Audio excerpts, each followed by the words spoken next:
Hi అండి, welcome to moms kitchen. ఈరోజు recipe నాటుకోడి పులుసు. నాటుకోడి పులుసు అంటే చాలామందికి ఇష్టం కదా. అది ఎలా చేసేయాలో చూసండి. ఫస్ట్ నాటుకోడిని ముక్కలు ముక్కలుగా కట్ చేసుకొని నీట్గా శుభ్రంగా కడిగి ఓ పక్కన పెట్టుకోవాలి. తర్వాత కుక్కర్లో ఆయిల్ వేసుకొని ఉల్లిపాయలు వేసుకొని బాగా వేయించుకోండి. గోల్డెన్ కలర్ వచ్చేంత వరకు వేయించుకోండి. తర్వాత కడిగి శుభ్రం చేసుకొని నాటుకోడిని అందులో వేసుకొని బాగా వేయించుకోండి.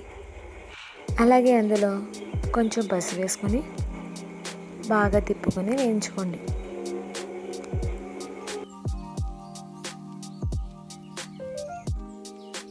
నాటుకోడిని కుక్కర్లో వేయించుకోండి, ఎందుకంటే అది ముక్క గట్టిగా ఉంటుంది కదా. కుక్కర్లో వేయించుకుంటే మెత్తగా ఉడుకుద్ది. అలాగే అందులో అల్లం వెల్లుల్లి పేస్టు, గరం మసాలా కూడా వేసుకొని బాగా తిప్పుకోండి. తర్వాత